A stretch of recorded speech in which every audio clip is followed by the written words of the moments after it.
It's wonderful to be here. I was once in your all's shoes. I had two sons graduate from Stanford, one in the class of 21, one in the class of 24.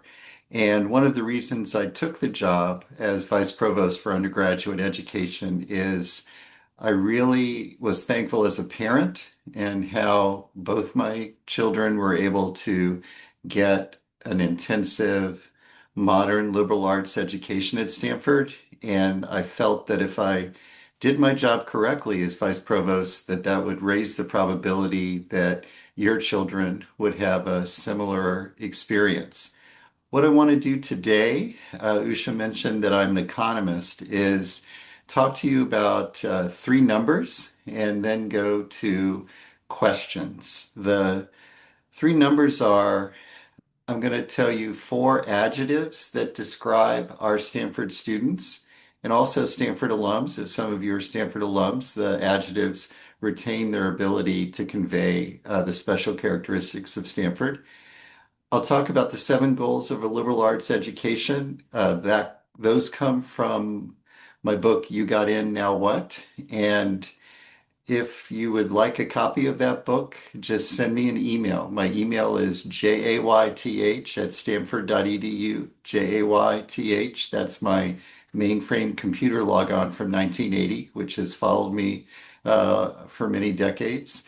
Feel free to send me an email with a mailing address, and I will send you a copy of the book. So I'll talk about four adjectives, seven goals, and then five priorities that I have for the education that your children are receiving right now. And then we'll go to questions. If you've heard me talk about these goals and priorities before, the examples are going to change and the questions will be different. It's a little bit early in the day for a drinking game, but you could treat this like bingo, where the center square is going to probably be the word critical thinking. So, four adjectives. In January 2025, I took over as vice provost, and one of the first questions I had was, how could I describe to other people the nature of Stanford students? And I came up with four adjectives. They are curious, they are open to new ideas, open to new experiences, open to new people. That really reveals an ability to take risk, an ability to keep an open mind. They are optimistic. They're optimistic about their ability to change themselves and their ability to change the world.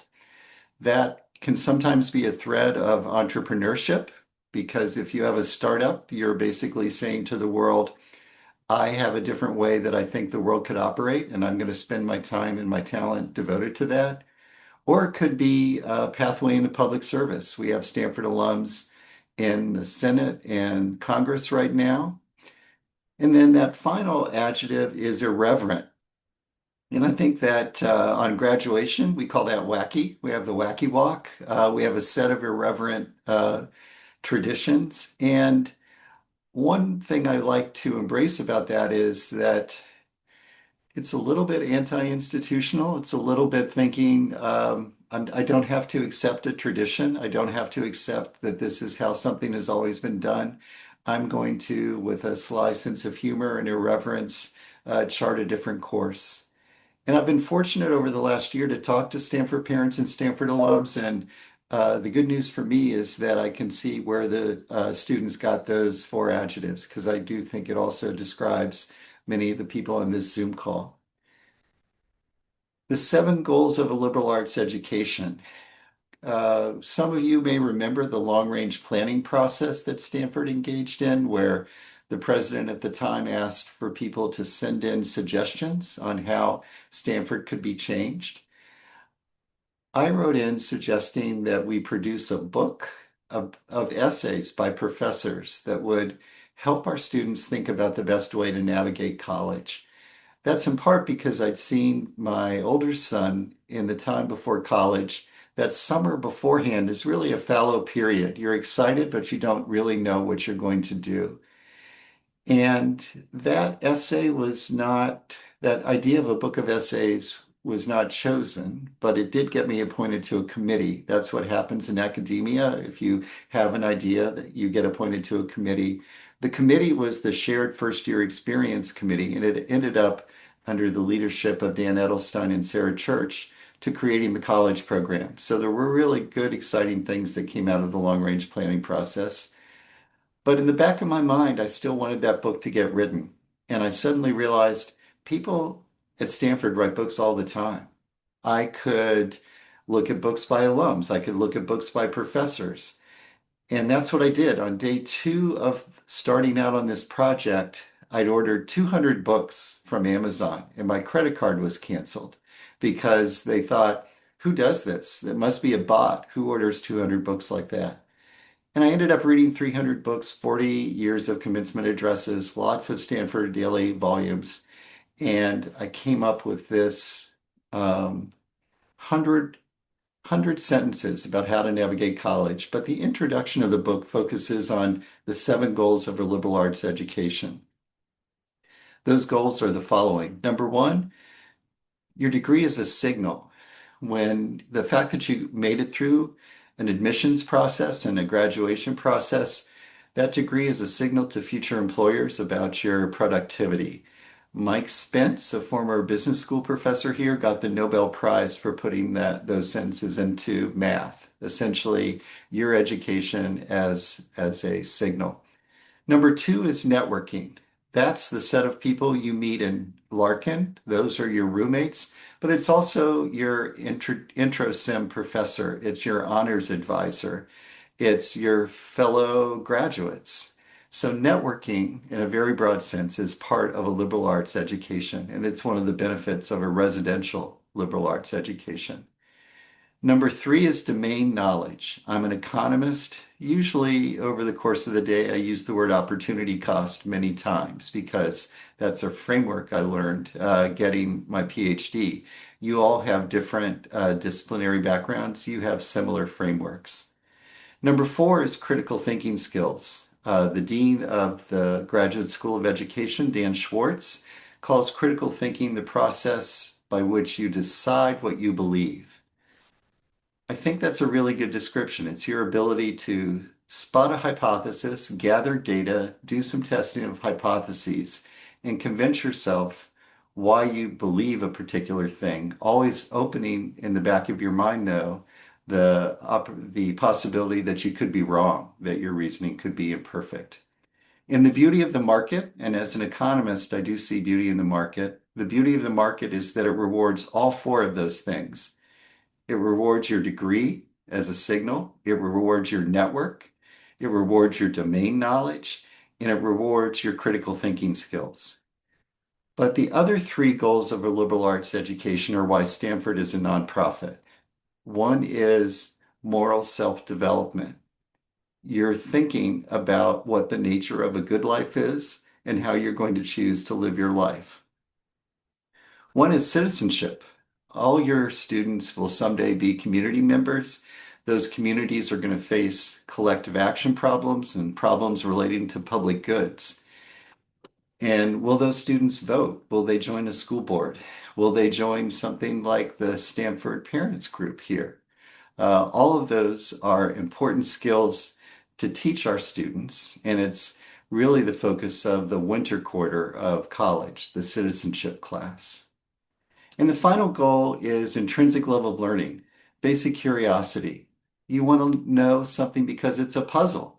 Maybe it's Wordle on the New York Times, but it's something that is just interesting for you. You don't seek it out instrumentally. Just knowing it is enough.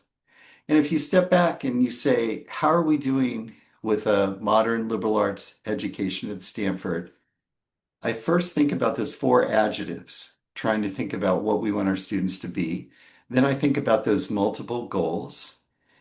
And that helped me come up with my 5 priorities. And the 5 priorities are number one, the college program. As parents, those of you who've had first year students, you know that your students will have to take 2 out of 3 of the following courses, most of them. One is the fall class, Why College? Your Education and the Nature of a Good Life. That really focuses on teaching students how to do close reading of a text, how to engage in seminar style discussions at the college level. That's taught in sections of 17 people, so students really get to know their instructor. In the winter, we have citizenship in the 21st century. There, you're learning how to talk about controversial issues, which is part of a broader movement at Stanford called E Pluribus. We want our students to be able to engage with people who might disagree with them.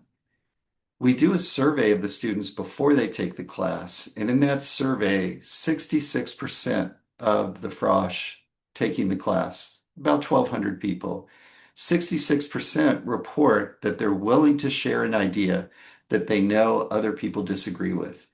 After they take the class, that number goes to 78%. So we are making some progress. And it's because we do things like we assign John Stuart Mill in that class so that they engage with arguments about the importance of understanding somebody you disagree with, not necessarily because you want to persuade them to change their mind, but because in part of the value it brings to your understanding of your own position. John Stuart Mill uses a great term. He calls it dead dogma. The idea that if you haven't really thought about your own ideas and challenged them and tried to understand others' ideas, you really don't take ownership and really don't fully understand your own position. In the spring, in the college program, we have global perspectives classes, and there are two different types. One is looking at the world as a unit, so looking at an issue like climate change or sustainability, or looking at a particular topic across multiple countries, like the course on the spirit of democracy. Right now, in the spring, the faculty senate will be voting on whether they want to make that two-course requirement a three-course requirement. And that would have several benefits. In part, it would mean that it would truly be a shared experience across all frosh.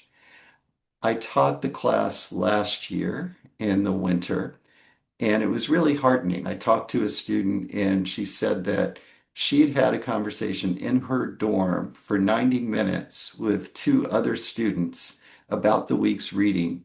Even though they weren't in her section, they'd all done that common reading, and they were able to talk about it. The probability that will happen is even higher if everybody has taken Y College or the citizenship class or the global perspectives. So supporting that class is one of my top priorities, one of my top 5 priorities. Priority number 2 is a philanthropy-funded endeavor called Leveling the Learning Landscape. You probably know that people take many different pathways to arrive at Stanford. Resources are unevenly distributed across high schools in the US. People arrive with different levels of preparation. Some of our students are the first in their families to go to college. As an on-ramp into the college curriculum, what we have now is a program called the Summer Bridge Program. And last summer, we brought 99 students to campus for 5 weeks. They took a math class or a chemistry class or a writing class. And then in the 6th week, we had an entire week full of talking about the many different resources that are available at Stanford. And I know that program has an impact. One of the students I mentor is a junior and was first gen. And he told me last year when we were talking that he was doing sophomore college, those wonderful classes that happen before the start of school, and spring break for change. And I said to him, how did you know about those resources? And he said, oh, it was that week right before NSO where we learned all about the resources that are available to help us navigate college. Third priority is experiential learning. I think that's especially important in the era of AI, in an era where more of your children, frankly, are interacting with people named Claude or other large language models, that it's important for them to understand that life is with people and that interacting with a human is essential. The way I try to describe this to students is that Claude's not going to write your letter of recommendation. Maybe somebody using Claude will, but you really still need to engage with humans. Experiential learning, it's co-curricular. It builds on what they're learning in the classroom, but allows them more agency, more freedom. What are examples of that? Study abroad, the BOSS program. We're now back to pre-pandemic levels. About 43% of the senior class from last year did study away from Stanford. That's really one of the distinctive things about Stanford. The college I went to actually did not encourage you to go away. The idea was this is the pinnacle of the universe. Why would you go anywhere else? But Stanford really does a great job in trying to encourage people to go abroad. Another part of experiential learning is undergraduate research. My office is giving away $7.2 million for undergraduate research this year. And over time, about a third of Stanford undergraduates will do some type of research that's been funded by my office. When I say my office, you should think of donors because two-thirds of my budget comes from endowment and comes from people who have given to support things like undergraduate research. Another type of experiential learning is the Haas Center. They have the wonderful internship programs, Cardinal Quarters, that are fully funded that relate to public service, NGOs. We had more than 600 of those internships last year. All of these things are competitive, like the undergraduate research. We are only able to fund two-thirds of the applicants. Similarly, with the Haas program, it's competitive. But even that application process can be educational. It helps the student figure out the design of a proposal, helps them figure out how you rally and get people to write references for you. My fourth priority is called AIMS, AI Meets Education at Stanford. If you read The Atlantic, if you read the New York Times, essentially if you read any media outlet, you're probably seeing articles about the impact of AI on higher education. There's actually one in the New York Times this morning. I have to admit, this is an evolving area. To me, the key question is, how do we teach our students critical thinking? And how do we also teach them the tools that are going to allow them to get their first and second and third and fourth jobs? Right now, for 2026, here's my assumption that our students are going to need to know how to write and code unaided and how to do both of those using large language models so that they can flourish. Here's a fact that really concerns me. Last year, for the first time, office hour attendance in computer science went down. That used to be where you met your founders. Those used to be really central experiences. Office hours went down. Scores on problem sets went up because problem sets you do at home. Scores on the midterm and finals down because those are in class and blue books without connection to the internet. So the students believe that they are learning when they're using the large language models, but they're not able to multitask. They're not able to engage in critical thinking when they're relying on the large language models. 2 years ago, we surveyed our frosh at the end of the first year. 2 years ago, 47% of the class said they were going to talk to faculty in office hours.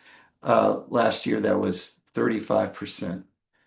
2 years ago, 51% of the class went to the Hume Center to ask for help on their first year essays in the Power program. Last year, that was 35%. So we're seeing the substitution effect.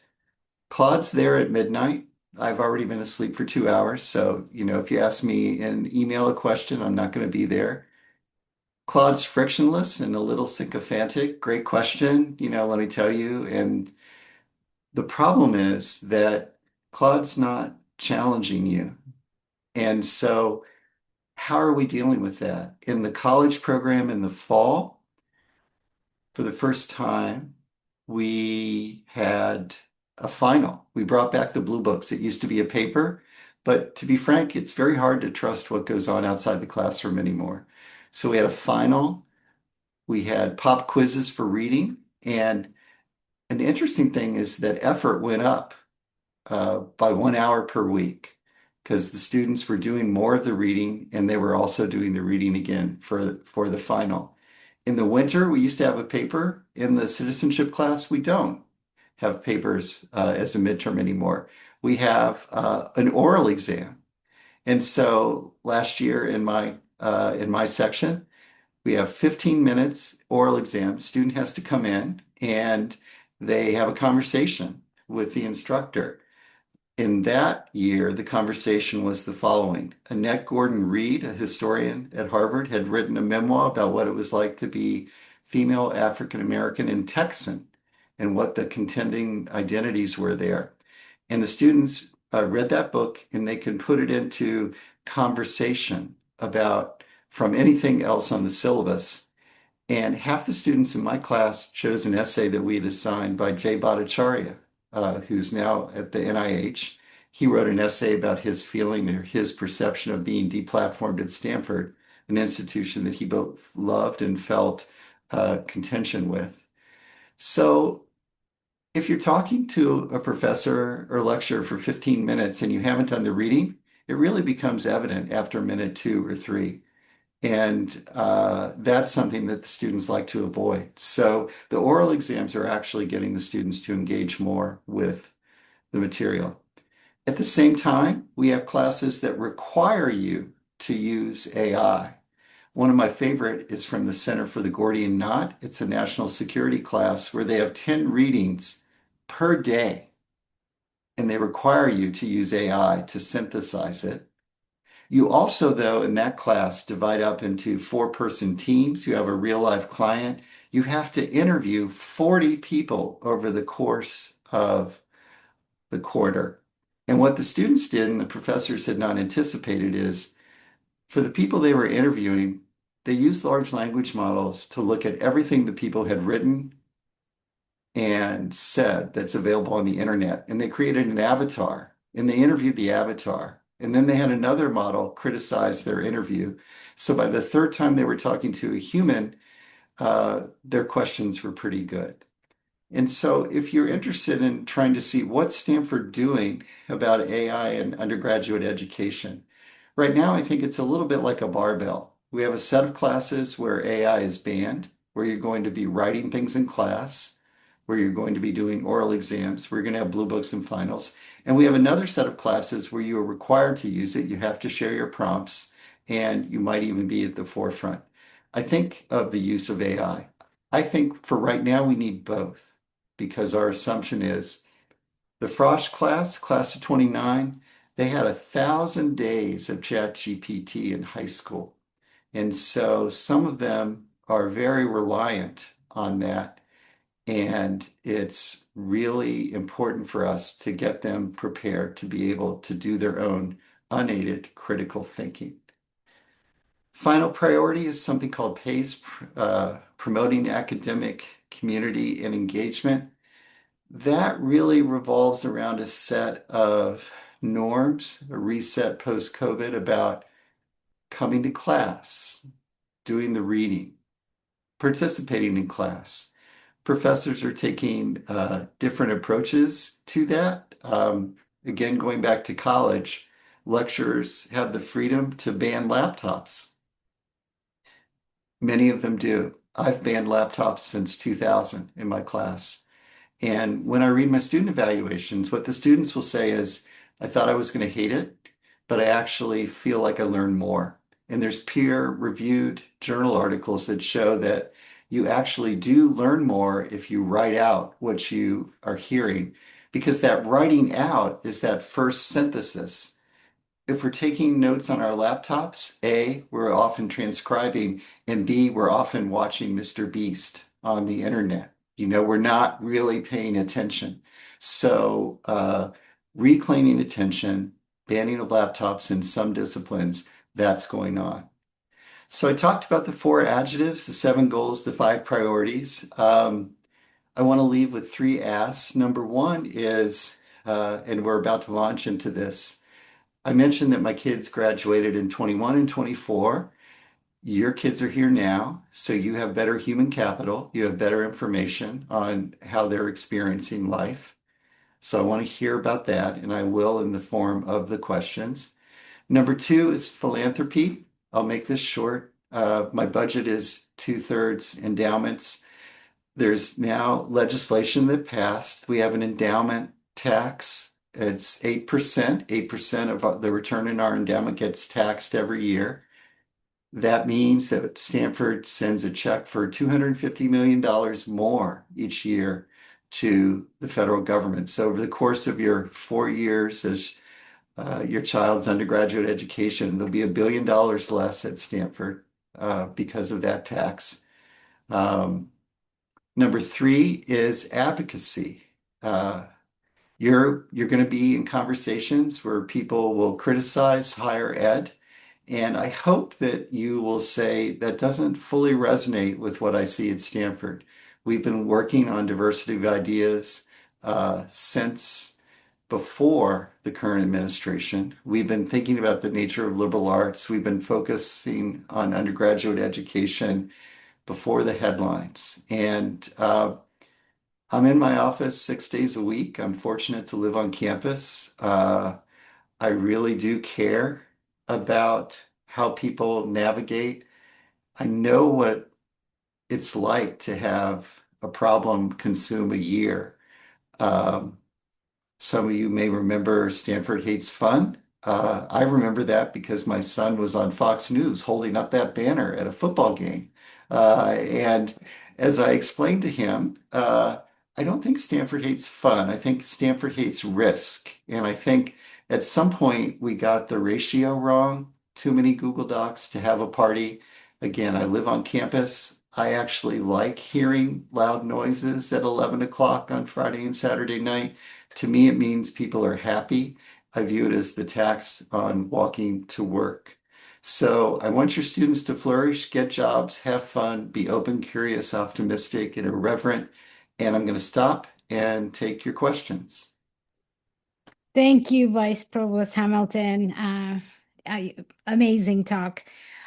So we have quite a few questions that have come up, and one of those you've already sort of addressed with the AI, but there's a lot of sort of, I'm going to pull a lot of questions together on the AI front. It's everything from, talking a little bit about how faculty's being evaluated and guided on incorporating AI to what are the opportunities for humanities and sort of non-CS people to get educated in AI, and then also around the fact that there is a lot for the student to do, everything from critical thinking, but also sort of synthesizing, and just sort of how do they, and you've kind of mentioned this, but how do they frame their references every day when classes are all operating very differently?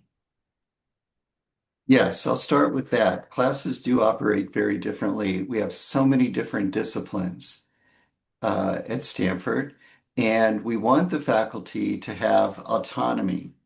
So in some sections of the university, they like to be called the resistance, and they ban AI, and they have in-class writing.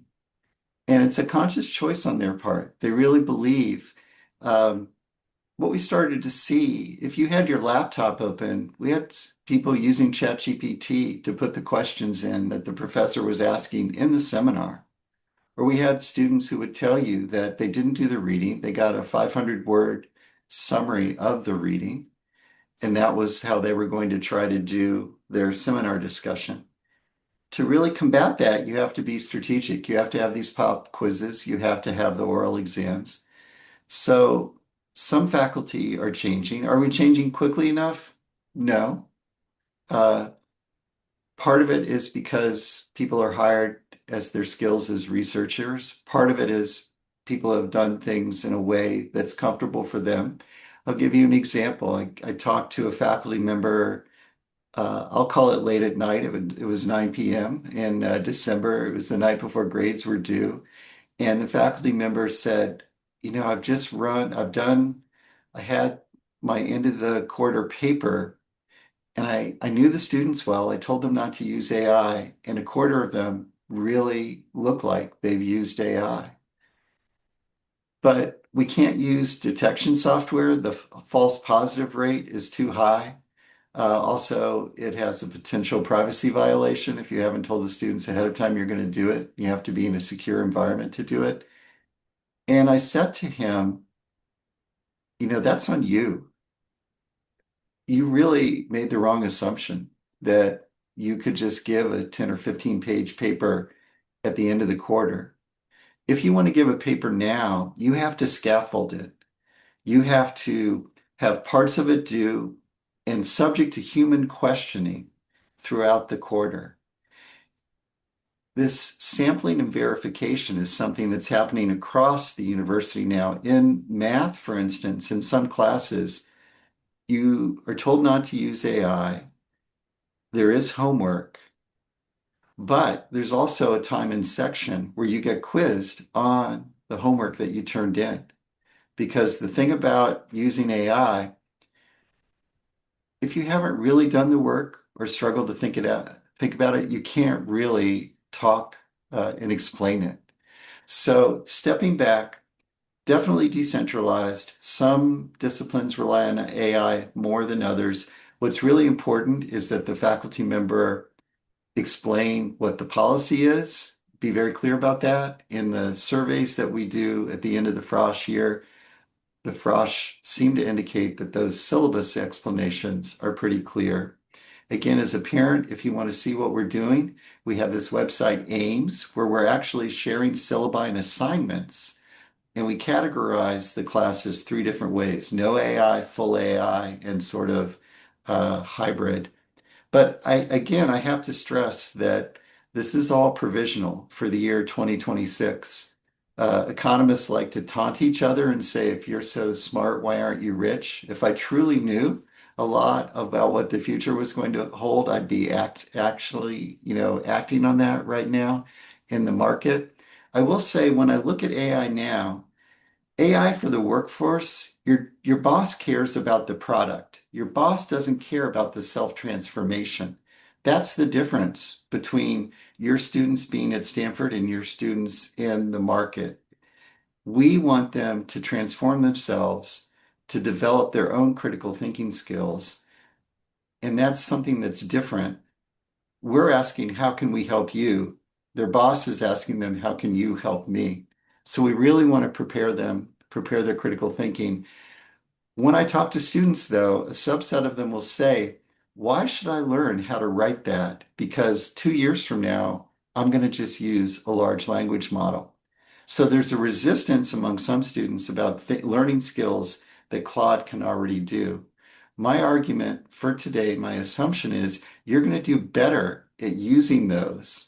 I want you to use those in many situations, but you're going to be better at judging the outcome, better at asking the question, better at being more creative.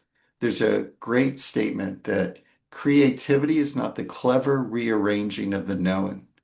A lot of what you get out of ChatGPT is just a rearranging of the known. It's not creative. And this is the danger of me being on Zoom after having had a Coke. I'm pretty revved up. So I'm going to stop and let's go to another question. Great, thank you. The next question really is around advising, and I guess in there there are questions around students not getting the classes they want, or that they're not getting the support they need, whether that's, TA, tutoring, and so forth. So I was wondering if you could talk specifically about academic rigor and the advising support. Sure. So thank you. The advising is in the Vice Provost for Undergraduate Education unit, in part because we're thinking about helping our students before they declare their major. Once they declare their major, they're going to get assigned or be able to choose a major advisor, and that's most often a tenure track faculty member. When they come to Stanford, they get assigned an advisor, and we track their interactions. And one of the best things is that about 99% of the Frosh class will be interacting with their advisor in the first quarter. If you jump ahead to the senior year, 95% of the students will be interacting with those same advisors. They keep in contact with their advisor because your major advisor may not have much to tell you about co-terming in another department, and your major advisor may not know about professional advising like pre-law or pre-medicine. So one of the nice things is that we do see in our senior exit surveys high satisfaction with the pre-major advising, not getting what you want. Um, I said this to the parents group in the fall. It's a little bit like the Rolling Stones. You can't always get what you want, but if you try, sometimes you get what you need.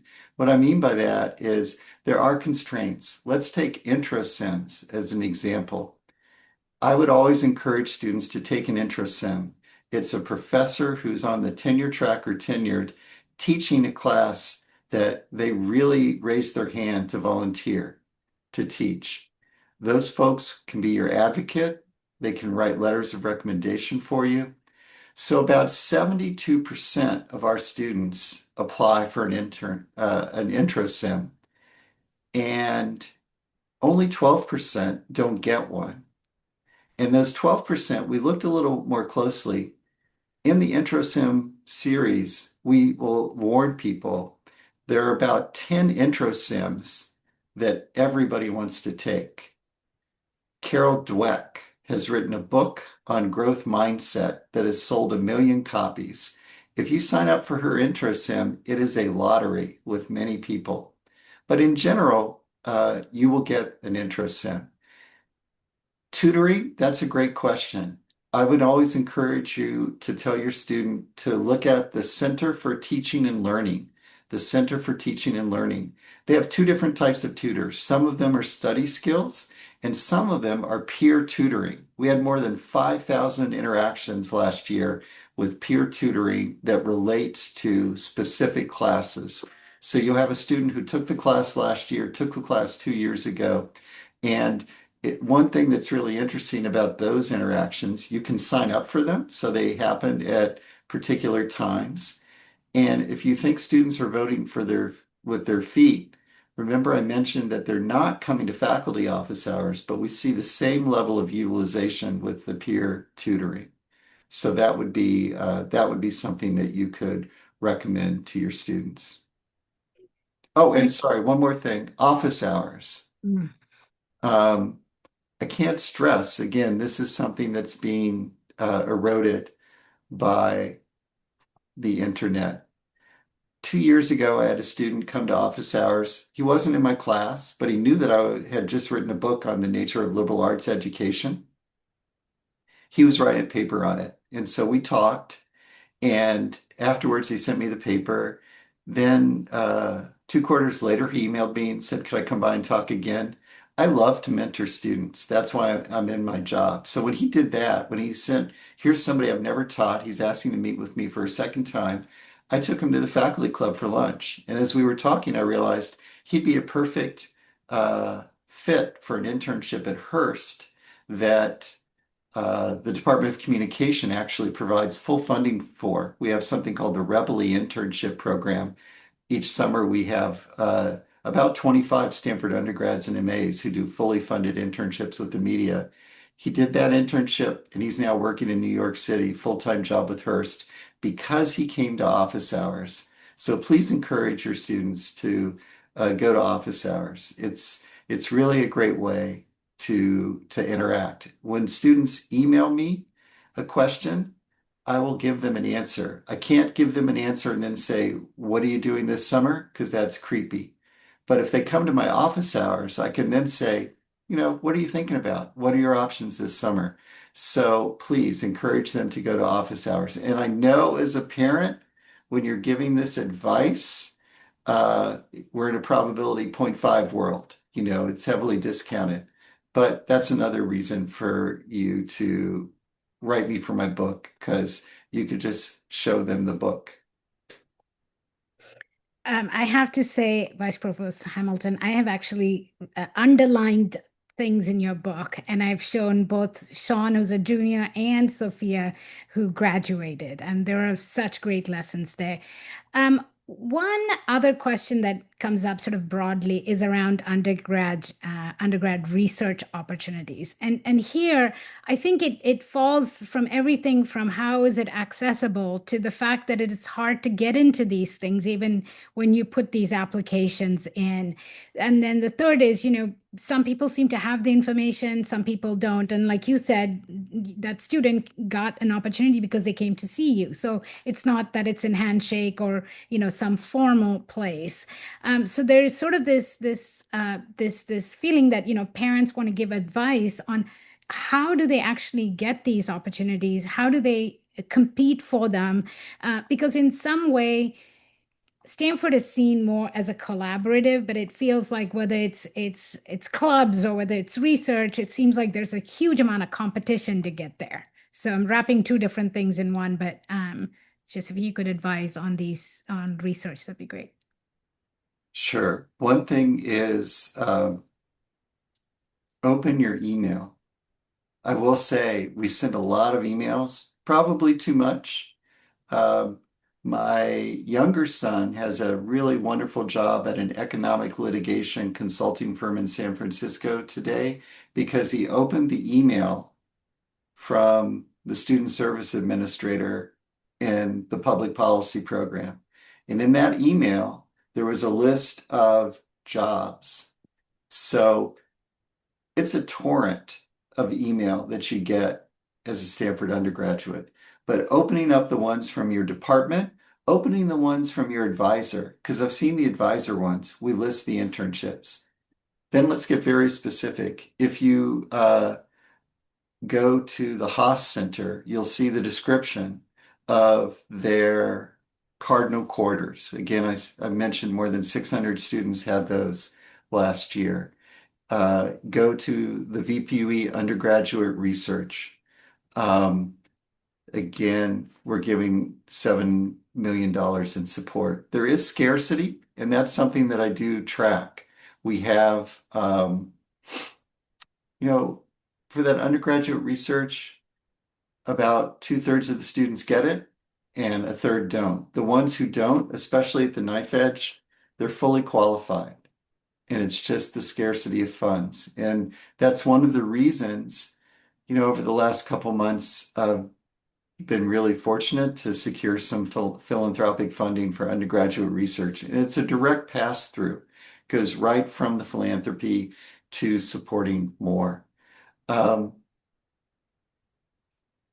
it so far it's not the Hunger Games. We're really focused on trying to get the information out there, and a two-thirds funding rate is not ideal, but that's where that is. Also, this generation, now I'm going to be at that, why don't these kids recognize this? But going to office hours, you know, you have to put yourself out there. That's really important. Talking to the professors, cold emailing professors too. That sometimes works because you may be hitting them at a time when they just got a new grant. So stepping back, we do have centralized places of information, Haas Center, VPUE undergraduate education. There is a torrent that's going to the students. Sometimes they feel like they don't want to open it up, but encourage them to open up both their um, undergraduate advisors, because they list internships, and their departments. They list internships too. Great. We have time for a few more, so I'll try to again wrap up broadly. One of the questions is around sort of well-being of the student. So, while we want obviously academic excellence, you also have to sort of keep the well-being in mind. So I was just wondering if you could just talk, and your book also sort of covers that because it gives you some perspectives on how to approach your education. But could you talk a little bit about well-being in the context of, the Stanford experience? Yes, I will say that both the president and the provost have college students, college age students, and they care about the whole person. Uh, you could think about their support for athletics as part of their support for well-being. This year, the big game set a student attendance record, the most ever in the student section at the Berkeley football game. This year, the Duke Stanford men's basketball game, the most students ever in the at a Maples uh, game. So support for athletics is really support for community spirit.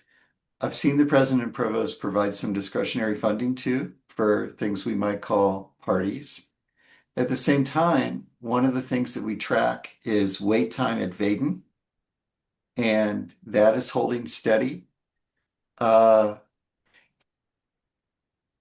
we really do understand that social media, FOMO, even there's a certain industry now which is contacting our students in the fall of their sophomore year for the internship in the end of their junior year that leads to a highly remunerative job. And that really is narrowing our students' vision, some of them. They feel like fall of my sophomore year, I need to know what industry I'm going to go in. And that means that I need to think about my frosh classes to get that internship. And I don't know that this is sustainable because last year we had a number of our seniors renege on those internships and actually renege on the full-time job offers. And what the Career Services Center said was, you tried to force these students fall of sophomore year because you couldn't have a collective action problem. Maybe we call it antitrust that would restrain each of you from trying to, not recruit them till their junior year. So don't be surprised in their senior spring if they decide that they have become a different person. If we step back, what we're trying to tell the students is um, you should view, especially your first 2 years, as sampling, Mhm. trying different clubs, trying different majors, doing different things, and you're going to learn more about the world and yourself if you do that. So you asked about well-being. I talked about Vaden. I talked about sports. I'm happy to report things that got revived. Flicks. Those of you who may have gone to Stanford in an earlier era may remember that movies were once watched on a big screen. And that is back. The students have revived that. The Stanford Political Union, that is not like Oxford, where you have just a couple people on a stage. It's actually more discussion groups debating ideas. That has been revived. But especially Michelle Rasmussen, the VPSA, definitely focused on well-being. One final plug. We have these new things called civic salons, where in the winter, the people who are teaching the civics class go to dinner in the dorms, putting more ed in residential education. And it's a chance to meet a professor. To be honest, the students are tired, so you have to add a professor and jerk chicken or boba.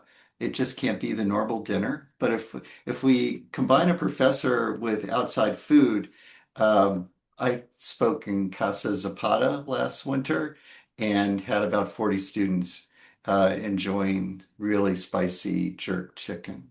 Yeah, so we are focused on the well-being. Of the student.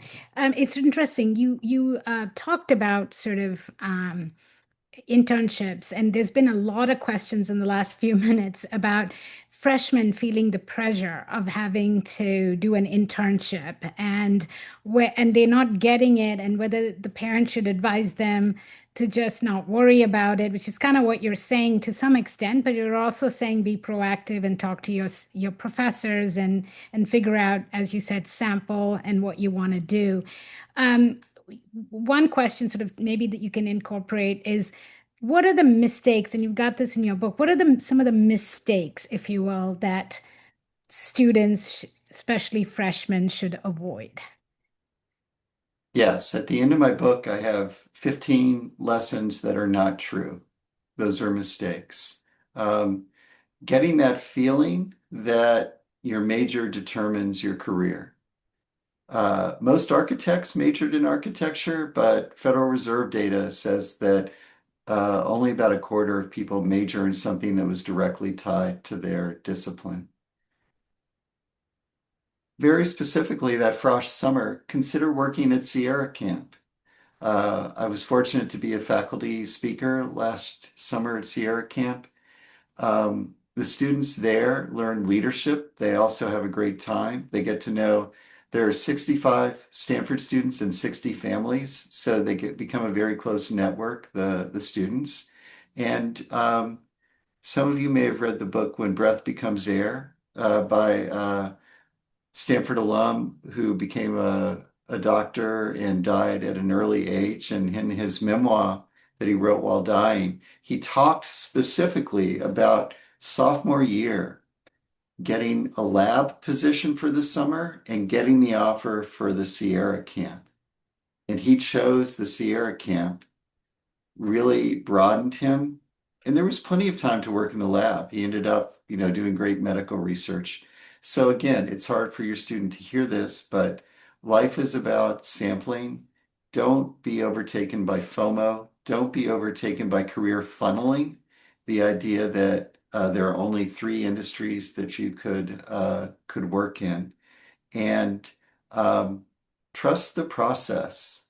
I know that's hard to hear, but this idea of sampling, trying different things, and eventually it's going to matter what you can do, what you can say, how you can communicate.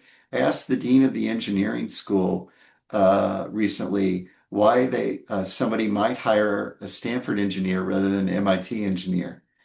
Probably some MIT people on this call, so be careful here. What she said was the MIT engineers might be better coders when they graduate, but our students have had more experience as project leaders on our group projects. They are better able to communicate, better able to put the pitch deck together.